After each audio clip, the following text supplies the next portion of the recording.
నా పేరు రామాచారి. మేము ఉంటున్నది దుగ్గిరాలకు దగ్గరలో ఉండే ప్రాంతంలో. అయితే అప్పటికి నా వయసు కేవలం 10 ఏళ్ళు మాత్రమే. నేను చదువుతున్నది 5వ తరగతి.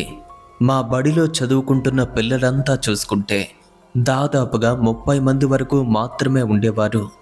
మరి మా బడిలో కూడా 5వ తరగతి వరకు మాత్రమే చదువు ఉండేది. అందులో అందరికంటే నేనే బాగా చదివేవాడిని. ఇక అదే కారణం చేత మా మాస్టర్ గారు నన్ను లీడర్గా పెట్టారు. ఇక అప్పటికప్పుడు వెళ్ళి బడిని శుభ్రం చేయించాలి అంటే ఆలస్యమవుతుంది కనుక ఉదయం 6 గంటలకే నిద్రలేచి నాకు తోడుగా ఎవరినో ఒకరిని తీసుకువెళ్ళి ఇక ఆ సమయంలోనే బడి యొక్క ఆవరణ మొత్తాన్ని శుభ్రం చేసి ఇంటికొచ్చేస్తూ ఉండేవాడిని. ఇక ఆ తరువాత స్నానం చేసుకుని భోంచేశాక స్కూల్కి వెళ్ళేవాడిని. ఇది అనునిత్యం కూడా నా యొక్క అలవాటు. మరి ఎప్పటిలాగే ఆ రోజు కూడా ఉదయాన్నే బడికి వెళ్ళి నా పనులన్నీ ముగించుకుని ఇంటికి తిరిగి వచ్చాక స్నానం చేసి చద్ది అన్నం తినేసరికి ఉదయం 8 గంటలైంది. ఇక అప్పుడే నా క్లాస్మేట్ అయినటువంటి రాజారాం వాడు మా ఇంటికి రావటంతో, రే ఈరోజు నేను బడికి వచ్చేసరికి కొంచెం లేట్ అవుతుంది కదా, ఈలోగా మాస్టర్ కూడా వచ్చేస్తారు, వారికి ఏదైనా సహాయంగా ఉంటుంది, నువ్వు ముందుగా బడికి వెళ్ళు అని చెప్పాను. ఇక వాడు అలాగే మా ఇంటి నుండి వెళ్ళిపోయాడు. ఇక మా మాస్టర్ గారు కూడా మా ఇంటి ముందు నుండే సైకిల్ పైన బడికి వెళ్తున్నారు. నేను బడికి వెళ్ళేందుకు సిద్ధమవుతూ ఉంటే అమ్మ నా దగ్గరకు వచ్చింది. ఈరోజు ఎందుకింత ఆలస్యమైంది, కొంచెం ముందుగా లేచుంటే బాగుండేది కదా, మీ మాస్టర్ కూడా వచ్చేశారు అని అమ్మ నా తల దువ్వుతూ ఉంటే సరిగ్గా అప్పుడే బడి యొక్క గంట మోగటం మొదలైంది. దాన్ని వినగానే మా బడి గంట మోగేసింది. నేను తొందరగా వెళ్ళాలి అని పట్టుకున్నటువంటి అమ్మ చెయ్యి విడిపించుకుని భుజానికి ఒక సంచి తగిలించి వెంటనే వీధిలోకి పరుగు పెట్టాను.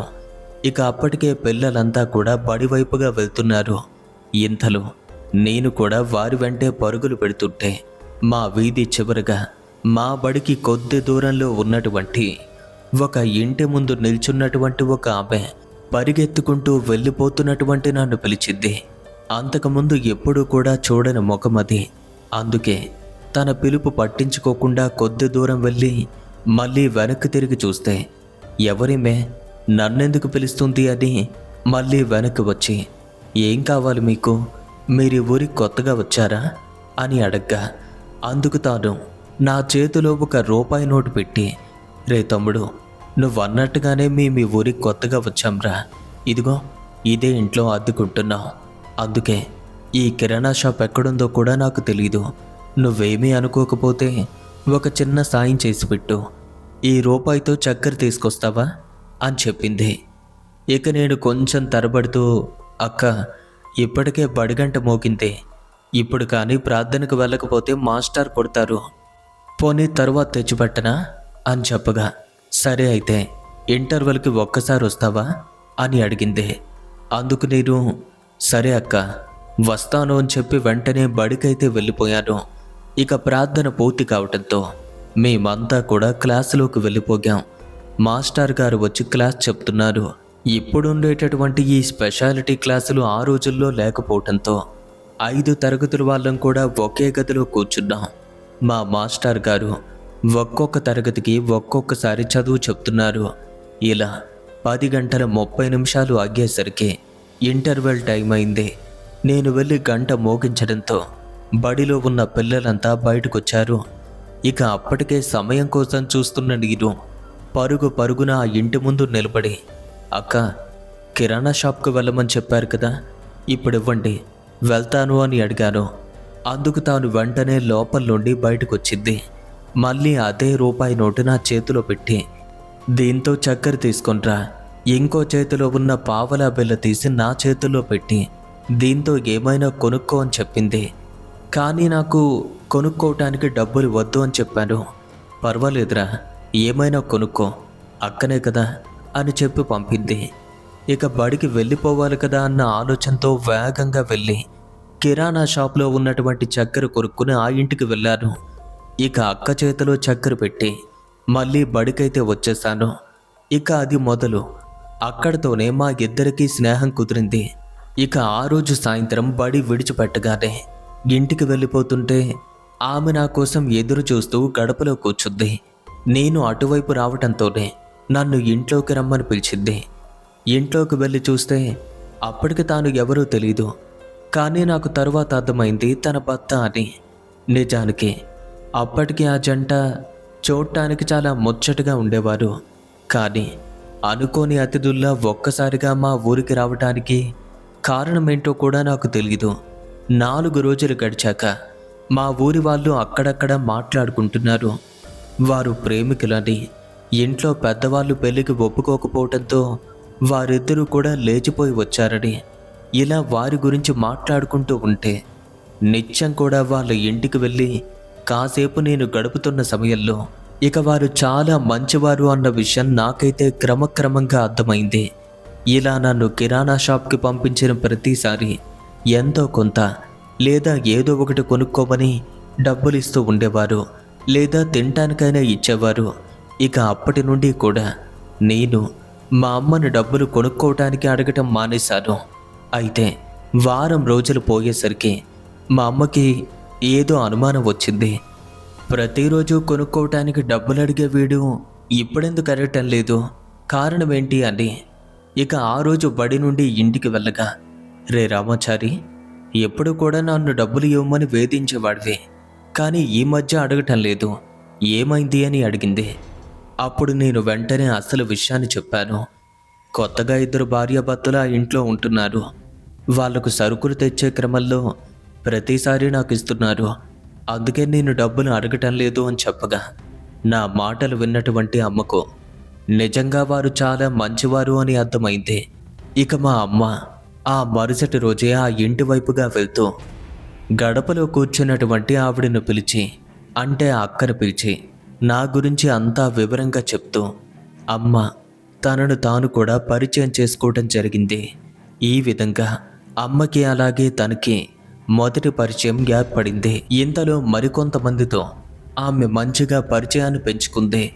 ఇక అమ్మ ద్వారానే ఒక పాల వ్యాపారితో మాట్లాడి ప్రతిరోజు ఉదయం సాయంత్రం పాలు పోయించుకోవటం మొదలుపెట్టింది. ఇలా రోజులు గడుస్తున్నాయి. తన భర్త వేరే ఊరిలో ఏదో పని చేస్తూ ఉండేవాడు, కానీ తాను ఎలాంటి పని చేస్తున్నాడో ఎవ్వరికీ తెలియదు. ఇలానే రోజులు గడుస్తున్నాయి. 8 నెలలు దాటేసరికి అక్క మొదటిసారిగా గర్భం దాల్చింది. ఇక ఆ విషయం అమ్మకు కూడా తెలుసు. ఇక అప్పటి నుండి ప్రతిరోజు మా అమ్మ వాళ్ళ ఇంటికి వెళ్ళి వస్తుండేది. తన భర్త ఉదయాన్నే లేచి పనికి వెళ్ళిపోతే రాత్రైతే కానీ ఇంటికి వచ్చేవాడు కాదు. ఈమె నిద్ర లేవటం, ఉదయాన్నే పాలు తీసుకోవటం, ఏవైనా సరుకులు కావాలి అంటే నాతో తెప్పించుకోవటం, వండుకొని తిని పడుకోవటం తన పని. ఇలా ఇంకొన్ని రోజులు గడిచింది. అయితే అంతవరకు వారు చాలా అన్యోన్యంగా ఉండేవాళ్ళు. ఆ తరువాత ఏమైందో కూడా తెలియదు. వారి మధ్య చిన్న చిన్నగా విభేదాలు రావటం మొదలైంది. ఇక ఆ విషయం కూడా అమ్మకు తెలియటంతో వారు గొడవ పడే సమయంలో వారి ఇంటికి వెళ్ళి ఇద్దరికీ సర్ది చెప్పేది. కానీ తెల్లవారేసరికి వారు చాలా నార్మల్ అయిపోయేవారు. కొన్నాళ్ళకి ఆ గొడవలు చాలా ఎక్కువగా మారాయి.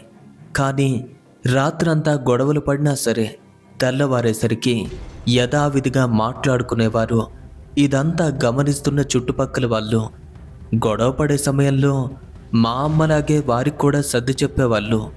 అనుకోకుండా ఇద్దరూ ఒకటగి ఇల్లన్నాక గొడవలు రావటం మామూలే. మాలో మేం కొట్టుకుంటాము, తిట్టుకుంటాం. అయినా ప్రతి చిన్న విషయానికి మీరంతా మా ఇంటికెందుకు వస్తున్నారు, ఇక ముందు అలా వస్తే మంచిగా ఉండదు అని మంచి చెప్పిన వాళ్ళనే హెచ్చరించారు. ఇక అప్పటి నుండి కూడా ఎవ్వరూ అక్కడికి వెళ్ళటం మానేశారు. కానీ మా అమ్మ ఒక్కతే వెళ్తే మాత్రం వారు ఏమీ అనేవారు కాదు. ఒకరోజు మా నాన్న అమ్మను పిలిచారు. వారు గొడవలు పడే సమయంలో ఎవరెవరో వెళ్ళి సర్ది చెప్పే ప్రయత్నం చేశారు. అయితే అది వాళ్ళకు నచ్చకపోవడంతో ఇంకెప్పుడు ఇంటికి రావద్దు అని చెప్పారు. అప్పటి నుండి కూడా ఏ ఒక్కరూ వారి ఇంటికి వెళ్ళటం లేదు. అలాంటప్పుడు నువ్వు కూడా వెళ్ళకూడదు అనగా, అయ్యో అలా ఎలా వదిలేస్తామండి, వాళ్ళు కూడా మన పిల్లల్లాంటి వాళ్ళే కదా అని చెప్పింది. నిజమే, కానీ ఏదో ఒకరోజు నీ ముఖం మీద వాళ్ళు ఆ మాట అనేలా ఉన్నారు. నేనెందుకు చెప్తున్నానో అర్థం చేసుకో. దయచేసి నా మాట విను అని చెప్పారు. అయితే ఆ రోజు నుండి అమ్మ కూడా వారు గొడవ పడే వేళలో వెళ్ళేది కాదు.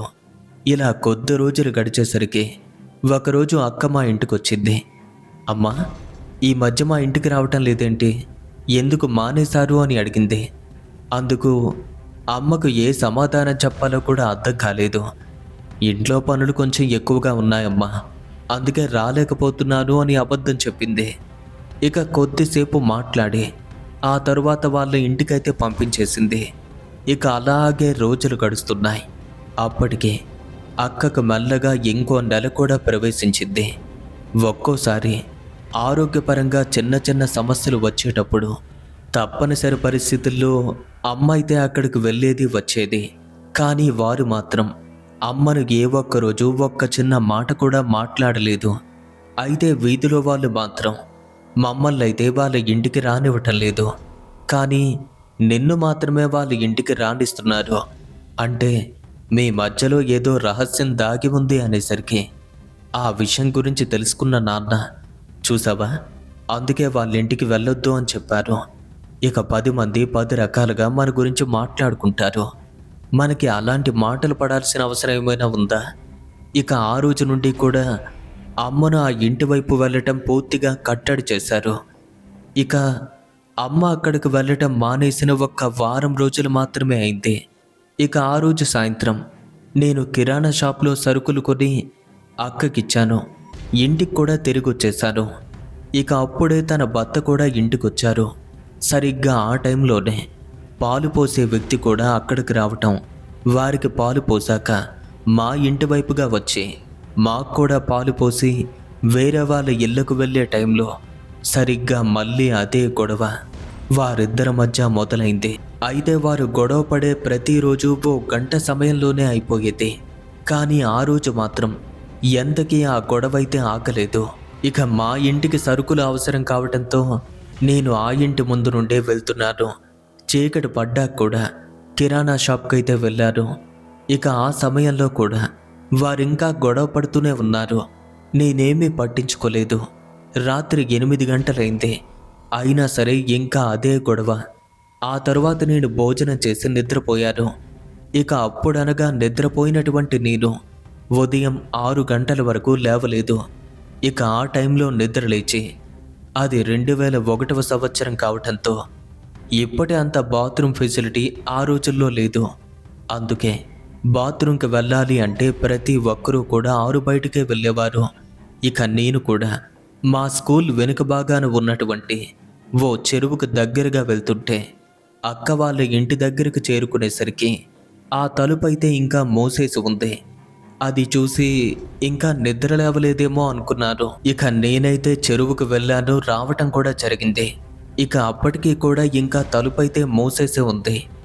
ఎప్పుడూ తెల్లవారక ముందే నిద్రలేచే అక్క ఇంకా నిద్ర లేవకపోవటం ఏంటి అని ఆలోచిస్తూ నడిచి వెళ్ళిపోతుంటే సరిగ్గా అప్పుడే ఆ ఇంట్లో నుండి తమ్ముడు ఇలా రా ఒకసారి అని అక్క యొక్క అరుపైతే వినపడింది. నేను వెనక్కి తిరిగి చూస్తే తలుపు అలాగే మూసుంది. కానీ ఇంట్లో ఉన్నటువంటి అక్క నన్ను పిలిచింది కదా అని ఆ ఇంటి దగ్గరగా చేరుకుని ఏమైందక్క, ఏమైనా తీసుకురావాలా అని అడిగాను. ఇప్పుడైతే ఏమీ తీసుకురానవసరం లేదు. పాలు పోసే వ్యక్తి ఈరోజు పాలు పోయకుండా వెళ్ళిపోయాడ్రా. అయినా ఏమైంది అతనికి, ఈరోజు మీ ఇంటికి కూడా రాలేదా అని అక్క అడిగేసరికి అక్క నీకు అసలు విషయం తెలియదేమో, వాళ్ళ అమ్మగారు నిన్న సాయంత్రం చనిపోయారట, అందుకే పాలు తీసుకురాలేదు అని చెప్పారు. ఆ మాట అమ్మ వాళ్ళు మాట్లాడుకుంటే విన్నాను.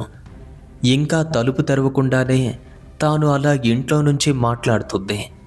ఓహో, నువ్వు చెప్తే కానీ నాకు ఆ విషయం తెలియదులేరా.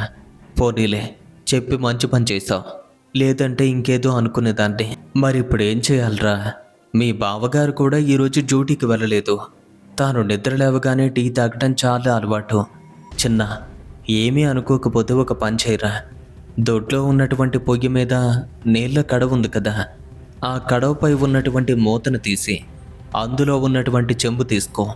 అదే చెంబులో 2 రూపాయలు ఉంటాయి. వాటిని తీసుకువెళ్ళి ఈ వీధి చివల్లో పాలమ్ముతూ ఉంటారు కదా, అక్కడికి వెళ్ళి పాలు తీసుకునిరా అని చెప్పింది. అయితే పాలు పోసే రంగయ్య చీకటి ఉండగానే మా ఊరికొచ్చి పాలు పోసుకుని వెళ్తూ ఉంటాడు. ఇక ఆ సమయానికి అక్క ఇంకా నిద్ర లేవలేదు కనుక రాత్రి వేళలోనే పొయ్యి పైన కడవ పెట్టి అందులో చెంబు, దానిలో 2 రూపాయలు పెట్టి మూత వేస్తుంది. ఇక రంగయ్య వచ్చి అక్క నిద్ర లేపకుండా డబ్బులు తీసుకుని అందులో పాలు పోసి వెళ్ళిపోతాడు. మళ్ళీ మూత అలాగే పెట్టేస్తాడు. ఇది నిత్యం కూడా అలవాటు. అయితే నాకు అసలు విషయం అప్పుడు అర్థం కావటంతో ఇంకేం మాట్లాడకుండా అక్కడికి వెళ్ళి పాలు తీసుకునైతే వచ్చాను. కానీ ఇంకా తలుపైతే తెరవటం లేదు. ఇప్పటికే టైం అవుతుంది. రంగయ్య చేసినట్టుగానే నేను కూడా అదే చెంబు కడవలో పెట్టి మూత పెట్టేసి వెళ్ళిపోయాను. ఇక ఇంటికి వెళ్ళటం, స్నానం చేయటం, బడికి సిద్ధం అవటం ఇదంతా కూడా జరిగింది. ఇక మా మాస్టర్ కూడా అప్పటికి వచ్చేలా ఉన్నారు. పిల్లలందరితో కలిసి నేను కూడా బడికి వెళ్తున్నాను. ఇక ఆ టైంలో ఇంటి వైపుగా చూశాను. మళ్ళీ అటువైపుగా చూస్తే ఇంకా ఆ తలుపైతే తెరుచుకోలేదు. అయితే అక్క ఇంకా నిద్ర లేవలేదేమో, లేదా సరుకుల కోసం ఖచ్చితంగా నన్ను పంపించేది. సరేలే, ఇప్పుడు అవన్నీ కూడా ఆలోచించడం ఎందుకు, వెంటనే బడికైతే వెళ్ళిపోయాను. ఇక ఇంటర్వెల్ టైం అయింది. అయినా సరే అక్క నన్ను పిలవలేదు. సాయంత్రం బడైతే వదిలేశారు. మళ్ళీ అక్కడి నుండి ఇంటికి వచ్చేటప్పుడు కూడా తలుపు ఇంకా తెరుచుకోలేదు. కానీ ఆ విషయం గురించి ఆలోచించేంత మరీ అంత పెద్దవాడినైతే కాదు కదా. అలా చూస్తూనే ఇంటికైతే వెళ్ళిపోయాను.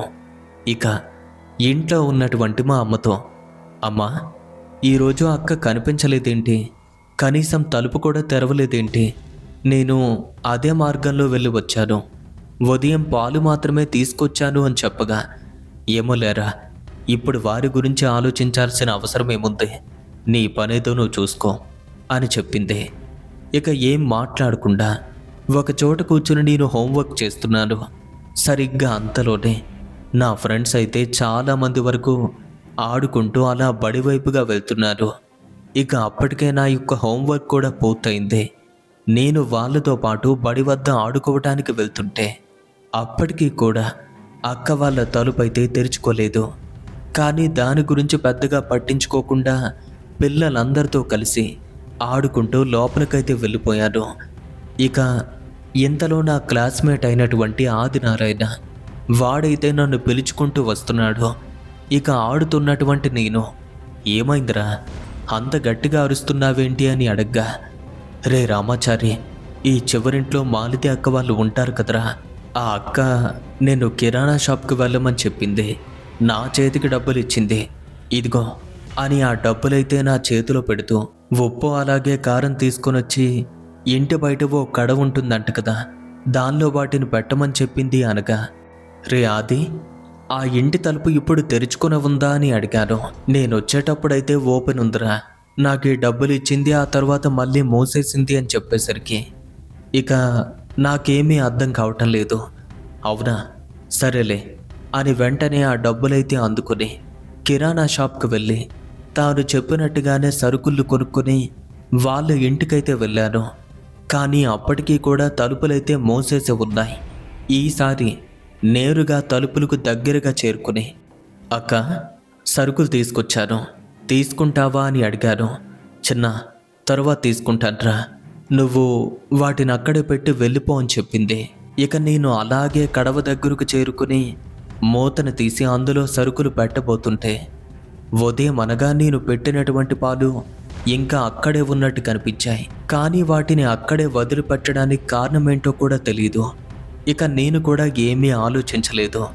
తాను చెప్పిన పనే చేస్తున్నాను. సరుకుల్ని అలానే పెట్టాను. తరువాత మూత పెట్టి వెళ్ళిపోయాను. ఇక ఆ రోజు గడిచింది. మరుసటి రోజు ఉదయాన్నే మా ఊరిలో కొంతమంది పాల కోసం ఎదురు చూస్తున్నారు. కానీ రంగయ్య మాత్రం రాలేదు. ఇంకా జనమంతా పాల కోసం ఇబ్బంది పడతారు కదా, అదే ఉద్దేశంతో రంగయ్యకు బదులుగా వాళ్ళ అబ్బాయినైతే పంపించాడు. అయితే తనకి మా ఊరి గురించి పూర్తిగా తెలీదు. కానీ వాళ్ళ నాన్నగారిని అడిగి తెలుసుకుని పాలు ఎవరెవరికి పోయాలో ఒక పేపర్ పైన వివరంగా రాసుకొని ఒక్కొక్కరి తాలూకు అడ్రస్ అడిగి తెలుసుకుంటూ అందరికీ పాలు పోసుకుని ఇక అందరికంటే చివరగా మా ఇంటికొచ్చాడు. ఇక మా అమ్మ వెంటనే పాలు తీసుకుని ఇంట్లోకి వెళ్ళిపోతుంటే ఆ అబ్బాయి వెంటనే మా అమ్మనైతే పిలిచి, అమ్మా, ఇక్కడ మాల్తి అనే ఆవిడ ఉంటారంట, వారిల్లు ఎక్కడా అని అడగ్గా, అదిగో బాబు కనిపిస్తుంది కదా, బడికి దగ్గరలోనే ఉన్న ఇల్లు, ఆ ఇంట్లోనే ఉంటుంది అని చెప్పి అమ్మ అయితే పంపించింది. ఇక ఆ వ్యక్తి నేరుగా ఇంటికి చేరుకుని తలుపు కొట్టాడు. ఇక ఆ సమయంలో వచ్చింది పాలు పోసే రంగయ్య అని తెలుసుకుని చెంబు తీసుకుని వెంటనే బయటకొచ్చి ఎదురుగా ఉన్నటువంటి రంగయ్యని చూస్తూ, మీరెవరు, రంగయ్య రాలేదా అని అడగ్గా, అందుకు ఆ వ్యక్తి, అమ్మా, నేను వాళ్ళ అబ్బాయిని, ఇంకా 3 రోజుల వరకు నాన్నగారికి రావటానికి వీలవదు, అంతవరకు నేనే వస్తాను. ఇక వెంటనే పాలు పోసి డబ్బులు అడగ్గా, ప్రస్తుతమైతే డబ్బులు లేవు, కానీ రేపు సాయంత్రం వరకు ఇచ్చేస్తాను అని చెప్పింది. సరే అని రంగయ్య కొడుకు వెంటనే అక్కడి నుండి వెళ్ళిపోతుంటే వెంటనే, అంటే అతను వెళ్ళిన మరుక్షణమే తాను లోపలికి వెళ్ళింది, తలుపు మూసేసింది.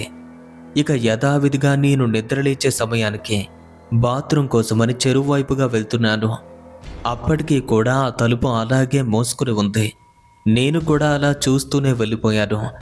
కాసేపటికి నా పని పూర్తి చేసుకుని అక్క వాళ్ళ ఇంటి వైపుగా చూస్తూ వస్తుంటే ఇక అప్పుడే గాజులమ్మే ఒక వ్యక్తి, మీరు అడిగే రంగుల గాజులు నా దగ్గర లేవు, ఈసారి వచ్చేటప్పుడు తీసుకువస్తాను అని మాట్లాడుతున్నాడు. ఇక అక్క వాళ్ళ ఇంటి తలుపు వేసుకుని ఉంది. పైగా ఆ ఇంటికి ఇరువైపులా ఎవ్వరూ కూడా ఉండరు. మరి ఈ వ్యక్తి ఎవరితో మాట్లాడుతున్నాడు అని నాలో కొంచెం ఒక చిన్న అనుమానం మొదలైంది.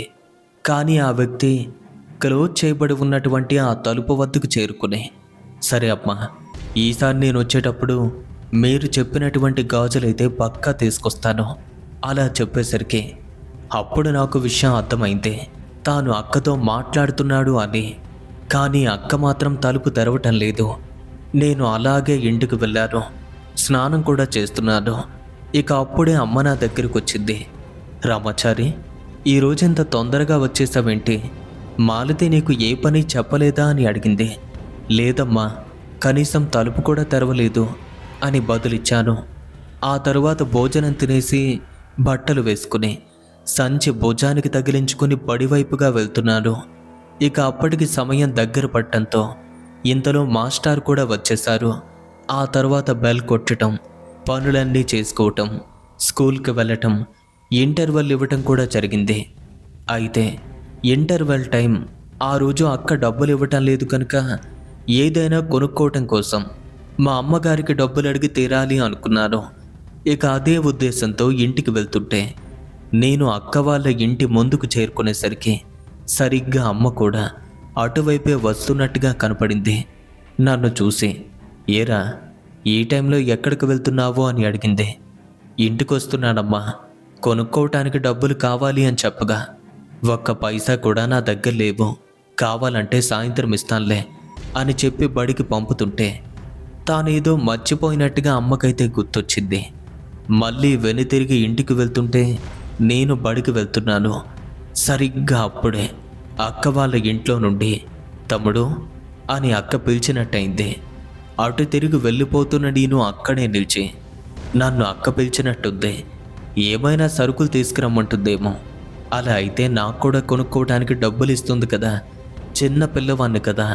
ఇక అదే ఆశతో నేను వెంటనే అక్క వాళ్ళ ఇంటి ముందుకు వెళ్ళి నిల్చున్నాను. తలుపులు మోసుకుని ఉండగానే, అమ్మకు డబ్బులు అడిగావా అన్న మాటలు ఇంటి లోపల నుంచి వినిపించాయి. అవునక్క, ఈరోజు ఏమీ కొనుక్కోలేదు, అందుకే అడిగాను అని చెప్పగా, సరే ఇదిగో ₹1 ఇస్తాను, వెళ్ళి ఏమైనా కొనుక్కో అని దగ్గరికి పిలిచింది. ఇక నేను వెళ్ళి తలుపు దగ్గరైతే నిల్చున్నాను. ఇంట్లో అక్క తాలూకా అడుగుల శబ్దంతో పాటు గాజుల శబ్దం కూడా వచ్చింది. ఇల్లంతా తిరిగి తలుపు దగ్గరకు చేరుకున్నట్టుగా శబ్దం వస్తుంది. అయితే ఆ తలుపుకి ఒక చిన్న రంధ్రం ఒకటి ఉంటుంది.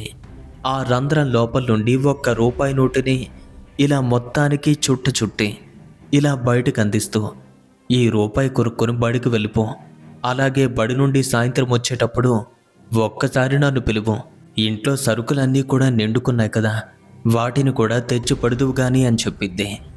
నేను అందుకు సరే అని అక్కతో చెప్పి కిరాణా షాప్కైతే వెళ్ళిపోయాను. అయితే బడి వదిలిపెట్టాక ఇంటికి తిరిగి వచ్చే టైంలో తలుపు దగ్గరకు వెళ్ళి అక్కను పిలిచారు. అయితే అప్పటికి అదే వీధిలో ఉంటున్నటువంటి ఒక వ్యక్తి ఆ ఇంటికి ముందు భాగంలో వడ్లు ఎండబెడుతున్నాడు. ఇక సాయంత్రం కావటంతో వాటిని ఇంటికి తిరిగి తీసుకువెళ్ళటం కోసం నలుగురు వ్యక్తులు వాటిని సంచుల్లో పడుతున్నారు. నేనొక 3-4 సార్లు అయితే అక్కను పిలిచాను, కానీ అక్క పలకటం లేదు. ఇంతలో వారిలో ఉన్నటువంటి ఓ వ్యక్తి, ఎరా ఏమైనా పిచ్చి పట్టిందా ఏంటి నీకు? వాళ్ళెవరూ కూడా ఇంట్లో లేరు. నిన్నట్టుండి వాళ్ళు కనపడటం లేదు. నువ్వు పిలిస్తే మాత్రం లేని మనుషులు ఎక్కడి నుండి వస్తారు? ఏమో, ఒకవేళ ఎక్కడికైనా వెళ్ళారేమో అని చెప్పగా వాళ్ళు అంత గట్టిగా అరిచేసరికి నేను కూడా ఇంకేం మాట్లాడకుండా మా ఇంటికైతే వెళ్ళిపోయాను. ఇక అప్పటికే చీకటి పడింది. పాలు తీసుకొచ్చే రంగయ్య ఉదయం వేళ చీకటి మిగిలుండగానే వస్తాడు. కానీ సాయంత్రం వేళలో మరింత ఆలస్యంగా రావటం తనకి అలవాటు. మరి వాళ్ళ అబ్బాయి రావటంతో, ఊరి వాళ్ళంతా కొత్త కావటంతో ఒక్కొక్కరి అడ్రస్ అడిగి ఒక్కొక్కరికి పాలు పోసుకుంటూ వచ్చేసరికి చాలా ఆలస్యమైంది. ఇక చివరిగా అక్క వాళ్ళ ఇంటికి వెళ్ళి సైకిల్ బెల్ అయితే కొట్టాడు, కానీ అక్క బయటకు రావటం లేదు. ఇక స్వయంగా తానే తలుపు దగ్గరకు చేరుకుని ఆ తలుపు తడుతూ అక్కను పిలువగా ఇంట్లో ఎవ్వరూ లేరు అనిపించింది. పైగా అప్పుడే ఆ ఇంటి నుండి భరించరాని దుర్గంధం వచ్చింది. ఏంటిది, మరి ఇంత దుర్వాసన వస్తుంది అని తలుపు కొడుతున్నటువంటి రంగయ్య కొడుకు వెంటనే ముక్కు మూసుకుని మరొక్కసారి తలుపు కొట్టాడు. కానీ అప్పటికీ కూడా తలుపు అయితే తెరుచుకోలేదు. పైగా దగ్గరకు వెళ్ళటంతో వాసన మరింత ఎక్కువ అవుతుంది.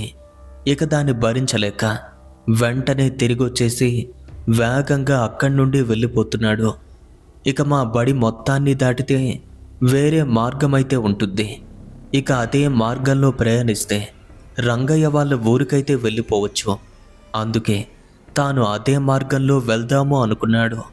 సైకిల్ ఎక్కి చాలా దూరం అయితే వెళ్ళిపోయాడు. ఇక సరిగ్గా అంతలోనే వెనుక నుండి ఎవరో ఒక్క స్త్రీ పిలిచినట్టుగా వినపడింది. వెనక్కి తిరిగి చూస్తే అప్పటికే బాగా చీకటి పడి ఉండటంతో ఎవ్వరూ కనిపించలేదు. తను ఈ చీకట్లో నన్ను ఎవరు పిలుస్తున్నారని, ఇదంతా కూడా నా భ్రమ అంటూ ముందుకు వెళ్తుంటే మళ్ళీ గట్టిగా ఒక అరుపు అయితే వినపడింది. ఈసారి సైకిల్ని ఆపి అక్కడే ఆగి పిలుస్తుంది ఎవరా అని వెనక్కి తిరిగి చూస్తుంటే చాలా దూరం నుండి, నీ కళ్ళు పోగాక చెవులు వినపట్టం లేదు, నా అరుపులు వినాలి కదా, ఎంతని నీ వెనుక పరిగెత్తను, కాసిన్ని పాల కోసం ఇంత దూరం పరిగెత్తుకు రావాలా అని ఇష్టం వచ్చినట్టుగా మాట్లాడుతూ తన దగ్గరకు చేరుకుంటుంటే అసలెవరీమే, ఇంతలా నన్ను తిట్టడానికి కారణమేంటా అని చూస్తున్నాడు. ఇంకా తాను కొద్ది దూరంలో ఉండటంతో కనపట్టలేదు. ఎవరమ్మా మీరు, ఎందుకలా నోరు పారేసుకుంటున్నారు అని అడిగాడు. ఇంకా నన్ను గుర్తుపట్టలేదా? పాలు పోద్దామని మా ఇంటికి వచ్చావుగా, ఇంకా నేను ఇంట్లో నుండి బయటకు వద్దాము అనేసరికి వెనక్కి తిరిగి వచ్చేస్తున్నావు. అయినా ఒక ఆడదాన్ని ఇలా ఎందుకు ఇబ్బంది పెడుతున్నావు? ఇంత రాత్రి వేళ నీ వెంట పరిగెత్తిస్తున్నావు. ఇక ఆ మాటలు రాను రాను దగ్గరవుతున్నాయి. ఏంటి ఈమె ప్రవర్తన ఏంటి ఎలా ఉంది?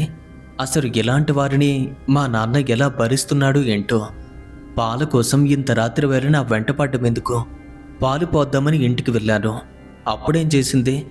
ఇక అలా మనసులో ఆలోచిస్తూ తన కోసం ఎదురు చూస్తుంటే ఆ స్వరం మరింత దగ్గర పడుతూ తనకి మరింత చేరువ కాపోయేసరికి ఇక మనసులో ఏదో ఆలోచిస్తూ తనను చూస్తుంటే ఆ స్వరం మరింత దగ్గర పడుతూ మరింతగా చేరువ కాబోయేసరికి అప్పుడు తన యొక్క అసలు రూపం ఆ వ్యక్తి కంట పడింది.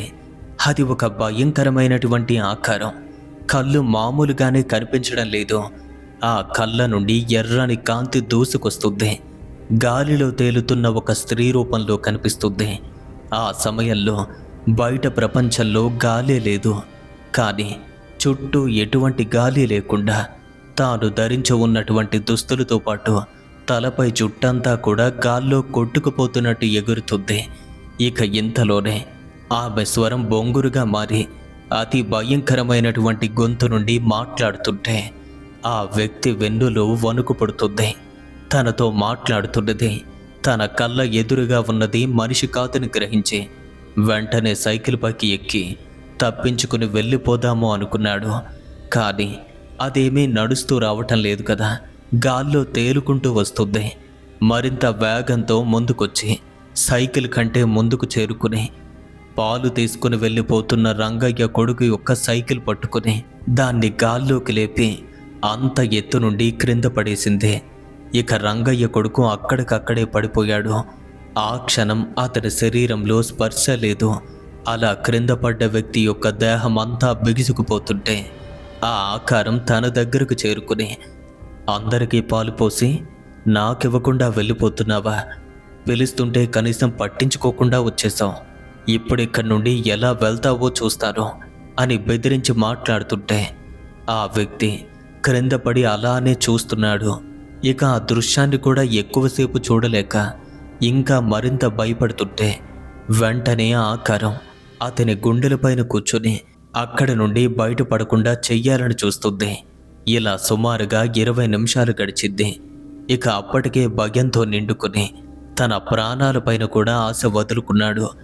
ఈ రోజుతో నా పని అయిపోయింది అనుకున్న సమయంలో సరిగ్గా అప్పుడే కొందరు వ్యక్తులు అటువైపు నడిచి వస్తూ కనిపించారు. ఇక వాళ్ళ రాకను గమనించినటువంటి ఆకారం అతన్ని వీడి వెళ్ళిపోయింది. కానీ భయంలో ఉన్నటువంటి తాను మాత్రం ఇంకా మార్గానికి అడ్డంగా పడి లేవలేక పడి ఉండగా వాళ్ళు అక్కడికి చేరుకుంటున్న సమయంలో దారికి అడ్డంగా పడి ఉన్నటువంటి రంగయ్య కొడుకును చూసి కంగారుగా వారి దగ్గరకొచ్చి చూస్తే రంగయ్య కొడుకు అని అర్థమైంది. వెంటనే పైకి లేపి ఏం జరిగిందని అడుగుతున్నారు. కానీ తాను ఇంకా పూర్తిగా కోలుకోలేదు. భయంతో దిక్కులు చూస్తుంటే మేమంతా ఉండగా భయపడతావెందుకు అని ధైర్యం చెప్పి కారణమేంటో అని అడగ్గా అప్పుడు అసలు విషయాన్ని చెప్పాడు. ఏమంటున్నావు? అయినా అమ్మాయి నీకలా కనపడ్డానికి కారణమేంటి? మాకేమీ అర్థం కావటం లేదు. ఇదంతా కూడా నీ బ్రహ్మై ఉంటుంది అని చెప్పారు. కానీ అదంతా కూడా వాస్తవమని అబద్ధం చెప్పలేదని ఒట్టు వేస్తుంటే అసలు విషయం తెలియక చివరికి వాళ్ళకైతే నమ్మకం కుదరలేదు. ఇక ఆ వ్యక్తి వాళ్ళు అక్కడ ఉండగానే వాళ్ళను బ్రతిమాలి తన ఊరి వరకు కూడా తోడుగా రమ్మని చెప్పడంతో కొందరు వ్యక్తులు మా ఊరికైతే వచ్చారు. 2 వ్యక్తులు మాత్రం తనకి తోడుగా వెళ్ళారు. అయితే తనకు అలా జరిగిన విషయం ఊర్లో వారితో కూడా చెప్పారు. అయితే అదంతా కూడా ఒట్టి అబద్ధమని ఏదో ఒక శక్తి ఆ వ్యక్తిని ఆట పట్టించింది అనుకున్నారు. ఇక ఆ మరుసటి రోజు ఉదయం వేళ ఇంకా చీకటి మిగిలి ఉండగానే అదే వ్యక్తి వేరే వ్యక్తిని తోడుగా తీసుకుని వచ్చాడు. తాను ఒక్కొక్క ఇంటి వద్ద పాలను పోస్తూ తనకి రాత్రి జరిగిన విషయాన్ని చెప్తున్నాడు. కానీ ఎవ్వరూ తన మాట నమ్మటం లేదు. ఇలా సగానికి పైగా పాలు పోసి వేరే వీధికి తాను వెళ్ళే టైంలో అప్పటికే కొంతమంది వ్యక్తులు నిద్రలేచి బాత్రూమ్ కోసమని చెరువు వైపుగా వెళ్తుంటే అక్క వాళ్ళ ఇంటి వైపు నుండి భరించరాని దుర్గంధం వచ్చింది. ఆ వాసన ఎక్కడి నుండి వస్తుందో కూడా తెలియటం లేదు. చాలాసేపటి వరకు అలానే వచ్చింది. ఇక సరిగ్గా 9 గంటల సమయానికి ఆ వాసన ఊరంతా కూడా వ్యాపించింది. దాన్ని భరించలేకపోతున్నారు. ఇక ఉదయాన్నే ఆ వ్యక్తి చెప్పిన మాటలు గుర్తుకొచ్చి తనకెదురైనటువంటి అనుభవానికి ఈ వాసనకు ఏమైనా సంబంధం ఉందా అన్న కోణంలో ఆ ఇంటికి వెళ్ళే ప్రయత్నం చేస్తుంటే మా వీధి మొత్తం కుళ్ళు వాసన. కానీ ఇంకా ముందుకు వెళ్తున్న కొలిది అది అంతకంతకు పెరుగుతూ ఉంది. ఇక ఆ వాసనకు లోపలున్నదంతా కూడా బయటకు వచ్చేస్తుంది. ఆ ఇంట్లో ఏదో జరిగింది అన్న అనుమానం కలిగి వారంతా కూడా ఆ వాసనను భరించలేకపోయినప్పటికీ వారి ముక్కులకైతే క్లాతులు కట్టుకొని ఆ ఇంటి చుట్టూ కూడా గాలిస్తూ చివరికి 3 రోజులుగా తలుపులు మూసుకుని ఉండటానికి కారణమేమై ఉంటుంది అని ఒక వ్యక్తి ఆ తలుపు దగ్గరగా వెళ్ళి అక్కడ ఉన్నటువంటి చిన్న రంధ్రంలో నుంచి లోపలికి చూశాడు. అంతే, అక్కడ దృశ్యాన్ని చూసి ఆ వ్యక్తి వెనక్కి పరిగెత్తలేక క్రింద పడి భయంతో గట్టిగా అరవటం మొదలుపెట్టాడు. వారంతా కూడా ఏం జరిగిందని అడిగారు. తాను లోపలికి చూడమని చెప్పగా అలాగే వారు చూశారు. అది ఎవ్వరూ చూడరాని దృశ్యం. అంతకుముందెన్నడూ కూడా మా ఊరిలో ఎప్పుడూ అలా జరగని సంఘటన. ఆ 2 భార్య భర్తలు ఆ ఇంటి దూలానికి శవాలే కనిపించారు. ఆ దృశ్యాన్ని చూసి ఊరంతా కూడా హడిలిపోయింది. ఏం చెయ్యాలో కూడా అర్థం కాక వెంటనే పోలీసు వాళ్ళకు ఇన్ఫర్మేషన్ ఇవ్వగా పోలీసు వాళ్ళు వచ్చి ఆ శవాలను క్రిందకి దింపి పోస్ట్మార్టంకి పంపించారు. ఇక ఆ కేసును దర్యాప్తు చేయగా వాళ్ళకి ఆ ఊరికి ఎటువంటి సంబంధం లేదని, వారు వేరే ప్రాంతానికి సంబంధించిన వాళ్ళని, ఇద్దరూ ఒకే ఊరి వాళ్ళని, వారిద్దరూ ప్రేమించుకుని వారి యొక్క ప్రేమను పెద్దలు అంగీకరించకపోవడంతో లేచిపోయి వచ్చి ఇక్కడ ఉంటున్నారు అని తెలిసింది.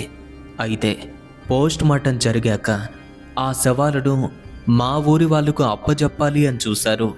అయితే వారికి మాకు సంబంధం లేదు అని గ్రామ పెద్దలు చెప్పడంతో పోలీసు వాళ్ళే ఆ శవాలను ఒక శ్మశానంలో అంత్యక్రియలు చేశారు. ఆ తర్వాత వారి మరణం మా ఊరిలో ఒక భయానకమైన సంఘటనగా మిగిలిపోయింది. కానీ వారు అప్పటికే చనిపోయే 3 రోజులైంది. 2 రోజులు కూడా నాతో ఒక మనిషి మాట్లాడినట్టుగా మాట్లాడటం, వారి కోసం నా చేత సరుకులు తెప్పించుకోవటం, పాల వ్యక్తికి ఆ విధంగా కనిపించడమే కాకుండా తనకు భయపెట్టడం, ఇలాంటి సంఘటనలన్నీ కూడా తలుచుకుంటే ఇప్పటికీ కూడా నాకు భయంగానే ఉంటుంది. ఇది దాదాపుగా 20 ఏళ్ల క్రితం వారి జీవితంలో జరిగిన సంఘటన అంటూ ఈరోజు రామాచారి గారు ఈ అనుభవాన్ని మనతో పాటు షేర్ చేసుకున్నారు. అందుకు రామాచారి గారికి మన పిఎస్పడి ఛానల్ తరపున ప్రత్యేకంగా కృతజ్ఞతలు తెలియచేసుకుంటున్నాను. ఈ స్టోరీ మొత్తం విన్నారు కదా, మీకేమనిపించింది? నా యొక్క అభిప్రాయాన్ని అయితే చెప్తాను. ఈ స్టోరీలో మీరు ఒక విషయాన్ని గమనించాలి. అదేంటంటే, చనిపోయే ఆత్మగా మారినప్పటికీ తాను మాత్రం ఆ అబ్బాయికి ఎటువంటి హాని చేయలేదు. అంటే మన రామాచారి గారికి ఏమీ అనలేదు. కానీ ఆ పాలవాడికి మాత్రం అలా కనిపించడం, భయపెట్టడం అంతా కూడా జరిగింది. మరి ఈ స్టోరీ విన్న తర్వాత మీకు ఎలా అనిపించింది? మీ యొక్క ఒపీనియన్ని కామెంట్స్ రూపంలో మాకు తెలియచేయండి. మరి ఇంతవరకు ఎంతో ఓపిక్గా ఈ స్టోరీ మొత్తం విన్నారు కదా, మరి అదే చేత్తో వీడియోని లైక్ చేసి వీలైతే వీడియోని హైప్ అలాగే షేర్ కూడా చేయండి. ఇలాంటి మరిన్ని హారర్ స్టోరీస్ని మీరు రెగ్యులర్గా మిస్ అవ్వకుండా వినాలి అనుకుంటే మన ఛానల్ను సబ్స్క్రైబ్ చేసుకోండి. మీ స్టోరీస్ని మా అందరితో పాటు షేర్ చేసుకోవాలి అనుకుంటే మన యొక్క ఇన్స్టాగ్రామ్కి లేదా మన యొక్క మెయిల్కి మీరు డైరెక్ట్గా పంపొచ్చు. వాటి యొక్క లింక్స్ అనేవి క్రింద ఉన్న డిస్క్రిప్షన్లో ఉన్నాయి.